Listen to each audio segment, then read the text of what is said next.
Bom dia, gente. Vamos para mais uma aula de história.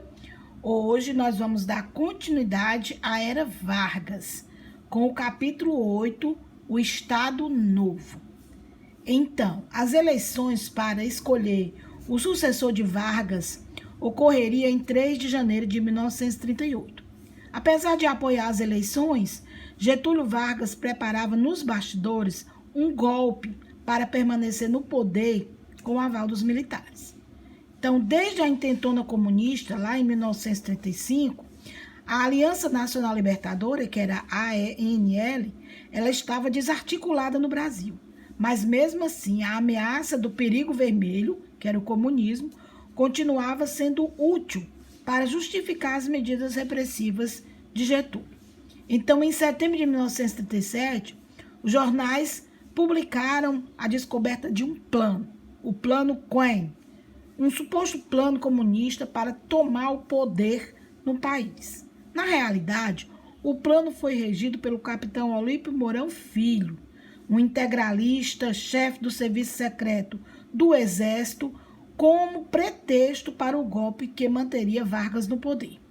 No dia 10 de novembro de 1937, então, tropas federais fecharam o Congresso Nacional e a população foi informada pelo rádio de que um novo regime político estava sendo instaurado no Brasil, o Estado Novo. Então, o Estado Novo começou em 10 de novembro de 1937. Foi implantado por Getúlio Vargas, sob a justificativa de conter uma nova ameaça de golpe comunista no Brasil. Getúlio seria ameaçado de morte pelos comunistas. Este plano falso, que nós sabemos, foi chamado de Plano Cohen. Anos mais tarde a gente soube da falsificação dele.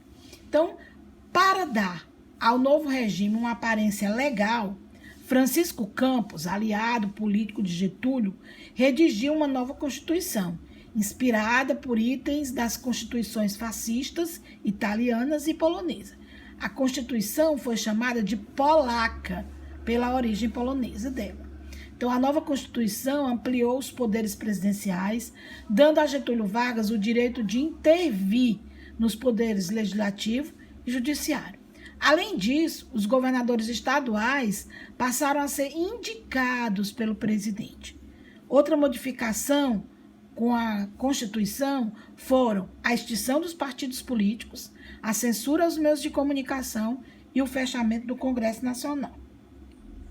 Então, aí nós temos a Constituição sendo outorgada para a população.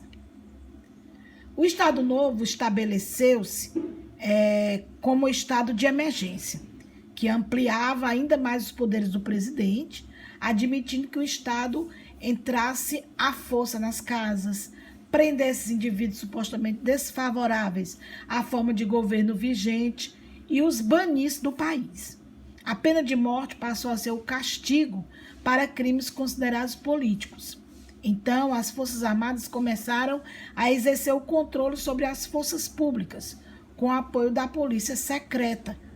Alguns aspectos eram, por exemplo, fazer uso de métodos violentos, como torturas e assassinatos. Então, o Estado Novo remodelou as Forças Armadas, ampliou o número de soldados do Exército e instituiu o Ministério da Aeronáutica, contribuindo assim para o progresso da aviação militar. Fundou 5 novas jurisdições federais: o Amapá, Rio Branco, que em 1962 passou a denominar-se Roraima, Guaporé, que hoje é a Rondônia, Mato Grosso, que era Ponta Porã, separada do estado do Mato Grosso, e Iguaçu, separado do estado do Paraná. Entre os novos órgãos criados pelo governo, o Departamento de Imprensa e Propaganda, o famoso DIP, era responsável por controlar os meios de comunicação da época e propagandear uma imagem positiva do governo. Foi criado também o Departamento Administrativo do Serviço Público, o DASP. Remodelou a estrutura do funcionalismo público, prejudicando o tráfico de influências, as práticas nepotistas e outras regalias dos funcionários. Em 1938, criou-se o IBGE, Instituto Brasileiro de Geografia e Estatística. Houve uma rápida industrialização em 125% com a Segunda Guerra Mundial. Então, assim, o Brasil começou a fabricar o que importava anteriormente. Investimentos na mineração, na siderurgia. Fundou-se em 1941 a CSN, a Companhia Siderúrgica Nacional de Volta Redonda, no Rio de Janeiro. Exploração de minérios de ferro. Fundou-se em 1942 a Companhia Vale do Rio Doce, em Minas Gerais, matéria-prima da indústria siderúrgica. Construiu-se a hidrelétrica de Paulo Afonso, na Bahia, e realizou-se investimentos em portos, ferrovias e em petróleo. Em 1939, perfurava-se em Lobato, na Bahia, o primeiro poço de petróleo, perfurado pelo Conselho Nacional de Petróleo, que foi criado em 1938. Nesse período, houve a intervenção do Estado, e os principais pontos de sua política econômica foram nacionalismo e intervencionismo. A intervenção do Estado foi o investimento na industrialização pelo governo com dinheiro público. Então, o que é o intervencionismo?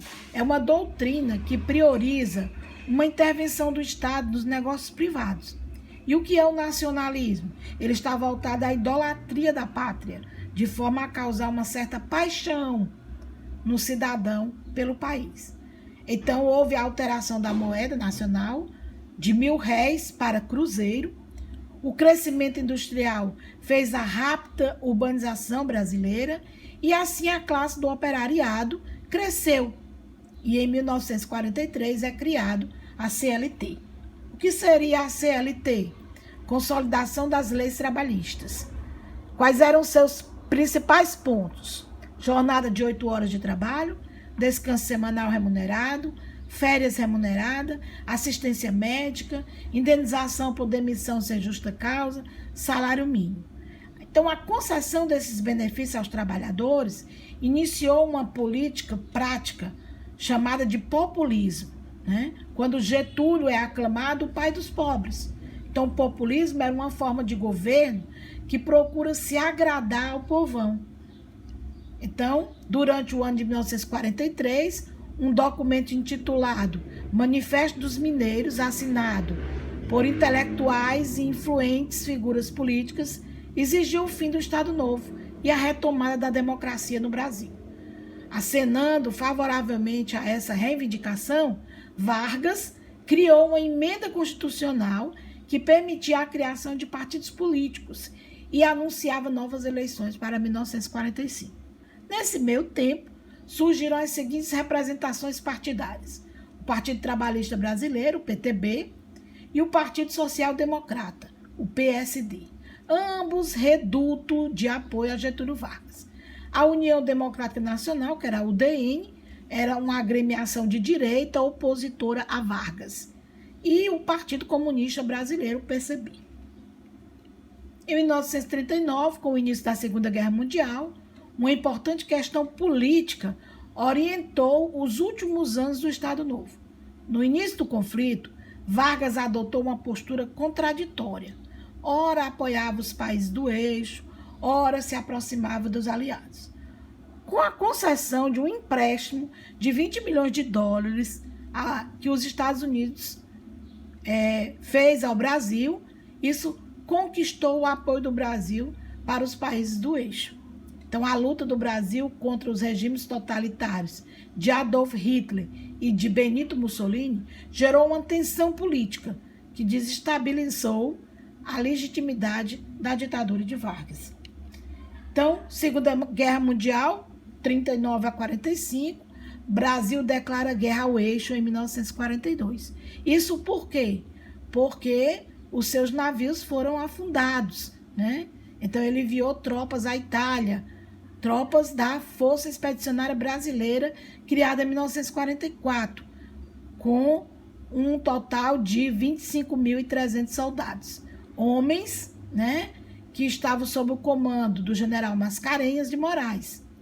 Depois da vitória dos aliados, Inglaterra, Estados Unidos e União Soviética, é dado início à democratização do país em 1945. Surge nesse momento né, nesse período, aquele movimento de queremismo, queremos Getúlio, queremos a permanência de Getúlio no poder, né, que eram os queremistas. E no dia 29 de outubro de 45, as Forças Armadas, lideradas pelos generais Góes Monteiro e Eurico Gaspar Dutra, forçaram Vargas a entregar o poder. O Estado Novo chegou ao fim. Nas eleições de dezembro, é eleito o presidente, o general Eurico Gaspar Dutra, que vai de 1946 até 1950, que era um quadriênio, né? Então, nós também chegamos ao fim, mas por enquanto. Por quê? Porque Vargas vai voltar. E vai voltar nos braços do povo. Então, muito obrigado e vamos aos nossos trabalhos.